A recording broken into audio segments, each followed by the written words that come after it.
కోట్ల ఆంధ్రుల ఐక్యత, 5 కోట్ల ఆంధ్రుల ఐక్యత, నాయకత్వం, నాని గారి నాయకత్వం, పులివర్తి నాని గారి నాయకత్వం, అమరావతి.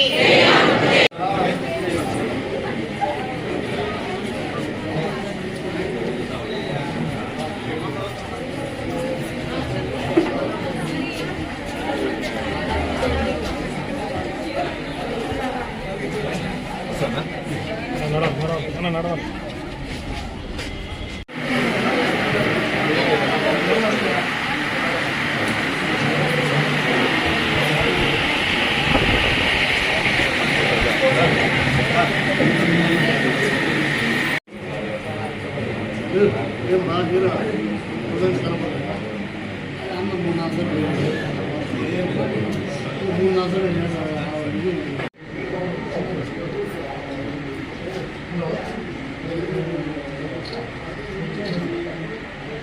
చంద్రబాబు నాయుడు గారు, లోకేష్ బాబు గారు మన అండదండలు మనందరూ ఐక్యమత్యం చేసి ఎవరు చేయలేదు. ఈ 5 ఏళ్ళలో మనం అన్ని వర్గాన్ని అన్ని కులాన్ని కలుపుకొని పోతే పక్కా సక్సెస్ అవుతాం. అందరూ కూడా ఈరోజు వచ్చి ఏదైనా వచ్చి ఉన్నందుకు ప్రజలకు కూడా పేరు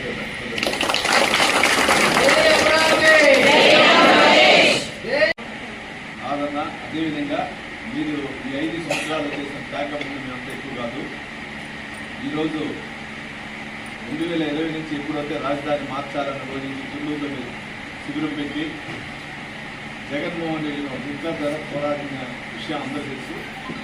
అందుకు మీకున్న మహిళా సోదరులను కానీ గ్రామస్తులందరూ కూడా మేమందరూ కూడా ఎందుకు ఈరోజు పార్టీ ఊపిరి ఉంది, పార్టీ ఈరోజు గెలిచిందంటే దాంట్లో భాగం మీతో పాటు అందరూ కూడా ఇప్పుడు రుణపడి ఉంటాం.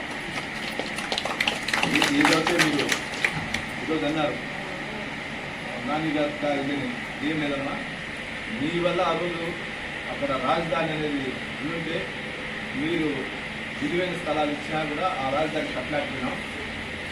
దానిపైన పోరాటం చేస్తూ మీరు అంత దూరం నడిచేటప్పుడు మీరు చూపించాల్సిన బాధ్యత నాకు ఆ రోజు జిల్లా పార్టీ అధ్యక్షుడు నా బాధ్యత.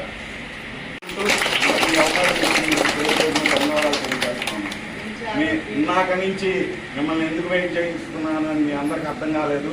మన కోసం ఆ రోజు కష్టంలో కూడా నిలబడినటువంటి వ్యక్తి, ఈరోజు ఈ కార్యక్రమానికి అన్ని విధాలుగా సహాయ సహకారాలు అందించిన వ్యక్తిని మనం స్వయంగా కలిసి మనం కృతజ్ఞతలు చెప్పెళ్తేనే ఈ కార్యక్రమానికి పరిపూర్ణంగా ఉంటుందనే ఉద్దేశంతోనే వెయిట్ చేయించడం జరిగింది. దయచేసి అందరూ అర్థం చేసుకోవాలి. బిజీ షెడ్యూల్ నా కోసం ఉన్నా కూడా మన కోసం సమయం కేటాయించినందుకు కూడా మరీ ధన్యవాదాలు. మరి మనం తెలిసిన తర్వాత నాని గారిని మనం శ్రావణ్ కుమార్ గారి ద్వారా సంప్రదించడం జరిగింది. సంప్రదించినాక అభయం ఇచ్చారు. అదేవిధంగా వెంకటపాలెంలో చంద్రబాబు నాయుడు గారు వచ్చిన రోజు కూడా ఆ రోజు కలిసి విన్నవించడం జరిగింది. వెంటనే మీరు తప్పకుండా రండి తమ్ముడు, రాగానే మీ అందరికీ నేను దర్శన ఏర్పాటు నేను చేయించలేదా అని చెప్పారు. అదేవిధంగా వారం రోజుల క్రితం వచ్చి కూడా కలిసి వెళ్ళాం. చాలా అర్ధరాత్రి 11ంటికి కూడా రాత్రి నిన్న పగలు అన్నిసార్లు ఏం జరిగింది, ఎంతవరకు వచ్చారు, ఎక్కడ దాకా వెళ్ళారని కోఆర్డినేట్ చేస్తూ ఉన్నారు. బిజీగా ఉంటాను, రైతుల తరఫున పోరాటం చేస్తాను. మీరు నా మీద ఎన్ని కేసులు పెట్టుకున్నా కానీ కేసులు భయపడడం, దాడులు భయపడడం, మీరు ఏం చేసినా సరే నేను భయపడడం. నేను రైతుల వెంటే ఉంటాను, రైతులతో పాటు పోరాటం చేస్తాను. ప్రభుత్వం కూడా పోరాటం చేసి మా అందరి తరఫున పేరు పేరున హృదయపూర్వక ధన్యవాదాలు. అన్నీ కూడా మనతో పాటే ఉండి మనకి పూర్తిగా మన పక్షాలు ఉంటే మనకి సహకరించి చాలా కష్టపడి ఆ రోజు ఏర్పాట్లు మొత్తం చేశారు సార్. అదేవిధంగా 48 గంటల ముందు ఆ రోజు హైకోర్టు తీర్పిచ్చింది బహిరంగ సభ పెట్టుకోవచ్చని.